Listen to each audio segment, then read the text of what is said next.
बार school education में quality education थे, हम इस पर जोर दिया था। उसका परिणाम है कि हमारे जो बच्चों के रिजल्ट हैं वो बहुत अच्छे आए हैं। और इसमें भी मुझे कहते हुए बहुत प्रसन्नता है कि शासकीय विद्यालयों का परीक्षाफल फिर से 75.79% एवं अशासकीय विद्यालयों का 72.47% रहा। मतलब इसमें भी शासकीय विद्यालयों में बच्चों ने अच्छे नंबर मारे हैं। प्रावीण्य सूची में भी सर्वाधिक अंक कुमारी प्रियल द्विवेदी, जो कि शासकीय कन्या उच्चतर माध्यमिक विद्यालय अमरपाटन सतना जिले की हैं। उन्होंने 500 में से 492 अंक प्राप्त किए हैं। इसमें फिर से मैं दोहराऊंगा कि इस नई शिक्षा नीति के अंतर्गत किसी को भी सप्लीमेंट्री नहीं दी गई है। एक माह बाद वो फिर से जो फेल हो गए हैं वह अपना रिजल्ट सुधारने के लिए नई शिक्षा नीति 2020 के अंतर्गत द्वितीय अवसर उनको मिलेगा और वो परीक्षा का आयोजन हम जून 17 के आसपास करेंगे। मुझे ये बताते हुए बहुत प्रसन्नता है कि गेहूं के उपार्जन में मध्य प्रदेश ने इस बार फिर से रिकॉर्ड तोड़ खरीदी की है। पिछली बार हमने लगभग 40 लाख मैट्रिक टन के आसपास की थी, पर इस बार जो बोनस प्रोत्साहन राशि दी है 175 प्रति क्विंटल, उसके कारण लोगों ने बाजार में गेहूं नहीं बेचा और शासकीय खरीदी केंद्र पर जाकर गेहूं बेचा है। Point number 1। पॉइंट नंबर 2, हमारी जो सिंचाई योजनाओं का लाभ अब गांव-गांव तक पहुंच रहा है, हमारा सिंचाई का रकबा बढ़ रहा है। उससे भी बहुत साफ स्पष्ट होता है कि गेहूं का उपार्जन इस बार बहुत अच्छा हुआ, खेती बहुत अच्छी हुई है और इसलिए अच्छी तादाद में गेहूं खरीदा गया है। लगभग 5,85,000 किसानों से गत वर्ष 40 लाख मैट्रिक टन गेहूं का उपार्जन किया गया था। इस बार लगभग 8,76,000 से अधिक पंजीकृत किसानों से 15 मार्च से 5 मई की अवधि में किया गया है।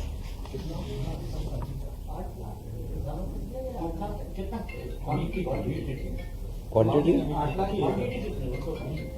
यह है 76 लाख मैट्रिक टन। पर ये 81 लाख है करीब करीब। आज रात का जो हमारे पास सूचना आई है वो 81 लाख के आसपास हो गया है, क्योंकि कलेक्टर्स ने कुछ लोगों की बुकिंग कर ली है और वो कल शाम तक का 76 लाख का था। रात को ये मैं कह सकता हूं कि जो कलेक्टर से रिपोर्ट आई है लगभग 81 संभावना है। अभी 5 दिन तक तुलाई होगी, क्योंकि जिन लोगों के रजिस्ट्रेशन हो गए तो वे लोग अब 5 दिन तक और तुलाई करेंगे। मुझे लगता है मुझे कि 85 लाख मैट्रिक टन के आसपास करीब करीब। हाँ, तो वो तो कट ऑफ ही है। 30 मई की रजिस्ट्रेशन की और खरीदी तक 5 मई। 5 दिन और बढ़ा दी? 5 दिन नहीं बढ़ाई गई है। हमने जो जुलाई से बाकी रह गए उन लोगों का रजिस्ट्रेशन कर लिया और हम तोलेंगे आगे 5 दिन तक और। मतलब कोई किसान वंचित नहीं रह जाए, इसका उद्देश्य है। इसमें लगभग 16,472 करोड़ का भुगतान किया जा चुका है। अभी आपको मालूम होगा सीतामऊ में कृषि उद्योग समागम का आयोजन किया गया। आधुनिक खेती, प्राकृतिक खेती, ऑर्गेनिक खेती, इसके ऊपर बहुत फोकस करते हुए उन्नत बीज कैसा हो, उन्नत खाद का कैसे आप उपयोग करें, कैसे कम खाद से ज़्यादा उत्पादन करें, इन सब बातों को ध्यान में रखते हुए एग्जीबिशन भी थी, एक स्टॉल भी लगाए गए। एग्रीकल्चर के नए जो तरीके से जो लोग किसानों ने काम किया उनके सत्र भी रखे गए। उन सब किसानों ने अपने अपने अनुभव किसानों के साथ शेयर किए और इसी प्रकार के देखिए हमारा जो मुख्य जीडीपी हमारी जो बढ़ती है वो खेती से बढ़ती है। और खेती अगर उन्नत होगी हमारी जीडीपी भी बढ़ेगी, और इसलिए हमारी सरकार इसके ऊपर बहुत फोकस कर रही है। और माननीय मुख्यमंत्री जी स्वयं रुचि लेकर इन सब स्थानों पर जाकर और किसानों से मिल रहे हैं, किसानों से राय ले रहे हैं, किसानों के किस प्रकार की उनको तकलीफ है उसका आकलन कर रहे हैं, और सरकार उनको किस प्रकार मददगार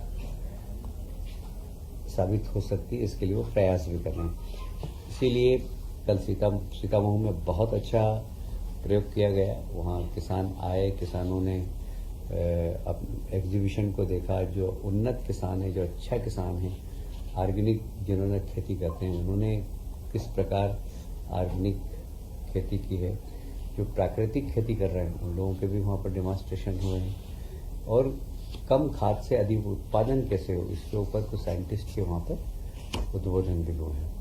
यह अभी 2 और होंगे, एक नरसिंहपुर में और एक सतना में। यह माह जून में आयोजित होंगे।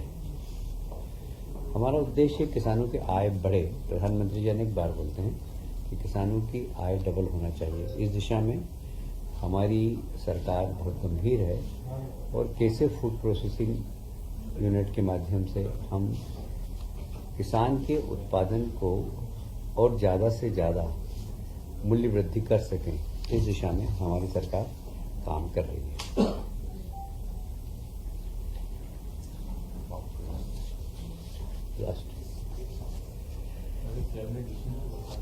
हाँ, पचमढ़ी अभ्यारण्य की सीमा जो थी उसमें बहुत सारी हमारी नजूल की भूमि भी थी। इसके ऊपर काफ़ी समय से केस चल रहा था। सुप्रीम कोर्ट से सरकार जीत गई है, और जो राज्य शासन द्वारा वन्यजीव संरक्षण अधिनियम 1972 की धारा 18(1) के तहत इन सब क्षेत्रों के अंदर विकास प्रतिबंधित था। वहाँ की पचमढ़ी नगर खुद वन भूमि में था, ऐसा वन विभाग का कहना था। पर जब इसके ऊपर इसकी नक्ति की गई, फिर उसके ऊपर वन विभाग और सरकार के निर्णय पर थोड़ा सा डिस्प्यूट था, तो कोर्ट गए, हाई कोर्ट गए। हाई कोर्ट ने सरकार के पक्ष में निर्णय दिया, और नजूल की भूमि लगभग 395.931 हेक्टर नजूल भूमि है। अब पचमढ़ी में नजूल भूमि मिलने के बाद हम पचमढ़ी में किस प्रकार पर्यटकों को और आकर्षित कर सकते हैं, इस भूमि का किस प्रकार हम उपयोग करके पचमढ़ी को राष्ट्रीय और अंतर्राष्ट्रीय स्तर पर एक पर्यटक स्थल बना सकें, इसके लिए हम लोग काम करेंगे। और मैं समझता हूँ कि एक बहुत बड़ी सरकार की सफलता है। एक बहुत बड़ी जमीन का हिस्सा हमें मिला है जहाँ पर बहुत विकास की संभावना है।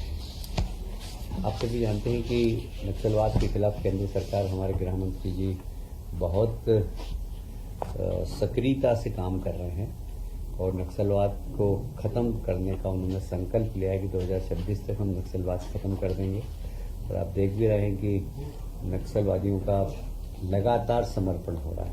मैं अभी रायपुर गया था, तो वहाँ के मुख्यमंत्री जी से मैंने बैठ की, तो कह रहे थे कि इतना संपर्क कर रहे हैं हमसे कि हम समर्पण करना चाहते हैं, समर्पण करना चाहते हैं, मरना नहीं चाहते हैं, हमारे बच्चों का भविष्य बचाइए आप। तो अब दौड़ दौड़ के समर्पण के लिए नक्सलवादी सरकार के पास खबर भिजवा रहे हैं। ये एक बहुत बड़ा सरकार के मूवमेंट का असर हुआ है। तो पर एक संभावना ये भी है कि कुछ लोग हमारे प्रदेश में, क्योंकि हमारे प्रदेश में भी नक्सलवाद नहीं है, तो ये 3 जिले हैं जो हमारे, बालाघाट, मंडला और डिंडोरी, इसमें उनका आवागमन है, इसकी सूचना हमारे पास है। तो हम वहाँ पर वहाँ के गांव वासियों के बीच में से ही 850 ऐसे कार्यकर्ता हम खड़े कर रहे हैं जो कि वहाँ पर सरकार के लिए काम करें। गांव में कोई नक्सलवादी का मूवमेंट नहीं हो, इसके लिए सरकार को परमिशन दे। इस दिशा में आज कैबिनेट ने 850 पदों का सृजन किया 1 साल के लिए, और प्रति कार्यकर्ता को 25,000 रुपये मानदेय दिया जाएगा। ये नक्सलवाद को प्रतिमाह तो लगभग इसमें 25 करोड़ का खर्चा आएगा 1 साल का और कैबिनेट मिनिस्ट्री की स्वीकृति जाने। हमारे नवगठित जिले हैं मऊगंज, मैहर और पांडुर्ना। इसमें खाद्य नागरिक आपूर्ति और उपभोक्ता संरक्षण विभाग के ऑफिस नहीं थे, इनके कार्यालय स्थापित करने की स्वीकृति दी है। उसके साथ ही नाप्तोल हेतु गठित नए जिले निवाड़ी, मैहर और पांडुर्ना में भी अलग से नाप्तोल विभाग के लिए कार्यालय गठित किए जाएंगे।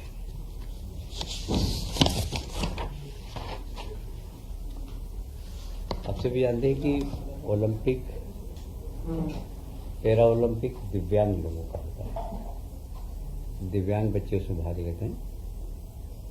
पेरिस, फ्रांस में जब ओलंपिक खेल हुए थे तो फ्रांस में, तो भारत ने हॉकी में कांस्य पदक जीता था। उसमें हमारे यहाँ का एक खिलाड़ी था जिसने विवेक सागर नाम था उसका, नर्मदापुरम का। उसको सरकार ने 1 करोड़ रुपए दिए थे। जब दिव्यांग लोगों का ओलंपिक हुआ उसमें भी हमारे यहाँ के 2 बच्चे, रुबीना फ्रांसिस व कपिल परमार, ये जूडो में और शूटिंग में इन लोगों ने भी मेडल जीता था। तो उनकी मांग थी कि हमें भी ओलंपियन की तरह हमें भी 1 करोड़ रुपए दिए जाए, जबकि इनको 50-50 लाख रुपये देता था केजरीवाल। तो आज माननीय मुख्यमंत्री जी ने इस विषय को लाकर और 1-1 करोड़ रुपये देने की घोषणा की है। उसकी स्वीकृति आज कैबिनेट में दे दी गई है। जिला पेंशन कार्यालय हर जिले के अंतर्गत है। आप सभी जानते हैं कि पेंशनरों की संख्या कम होती जा रही है और वहाँ कर्मचारियों की संख्या काफ़ी है। और अब ऑनलाइन पेंशनरों की समस्या का भी निराकरण हो रहा है, इसलिए मैन पावर कम लग रहा है। तो हम अब जिले के कार्यालय, जिले में कार्यालय रहेंगे अभी, पर उसमें मैन पावर अब कम करके वहाँ के कर्मचारी अगर दूसरे विभाग में लेना होगा तो वो लेंगे। और एक केंद्रीय पूरा पेंशन कार्यालय कंप्यूटराइज होगा और कोई भी उनकी समस्या होगी तो असिस्टेंट के लिए वहाँ पर जिले में कार्यालय होंगे, तो वहाँ उनकी संख्या कम करना और एक केंद्रीकृत पेंशन प्रकोष्ठ का हम यहाँ पर गठन करके और पेंशनरों को अच्छी सुविधा मिल सके, इसके लिए हम प्रयास कर रहे हैं।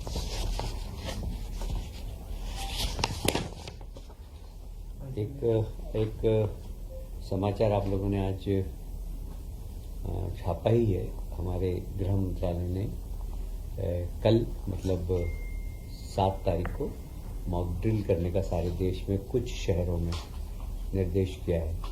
मध्य प्रदेश में भी 5 शहर, इंदौर, भोपाल, ग्वालियर, जबलपुर और सतना, ये 5 शहरों में हम मॉक ड्रिल करने वाले हैं। मॉक ड्रिल की भी SOP आई नहीं है, खाली मॉक ड्रिल की जो पुरानी तैयारी है, जैसे पहले हम होमगार्ड, हमारे सोशल ऑर्गेनाइजेशन, इन सब के साथ युद्ध के दौरान जो खतरे होते हैं उससे समाज को अवगत कराएंगे और उसका मॉक ड्रिल के माध्यम से सायरन बजेगा, उस समय आपको क्या करना है, ये लोगों को शिक्षित करने का काम करेंगे। ये कल से प्रारंभ होगा। कल के लिए आज शाम को फिर से गृह मंत्रालय एक बैठक ले रहा है, उसमें SOP मिलेगी, उसमें किसकी भूमिका क्या होगी और क्या क्या हमें करना है, इसके बारे में मार्गदर्शन भारत सरकार का गृह मंत्रालय बैठक के माध्यम से शाम को देंगे। तो आपको शाम तक जानकारी मिल जाएगी। पर मॉक ड्रिल इन 5 नगरों में पहली बार प्रायोगिक रूप से होगा।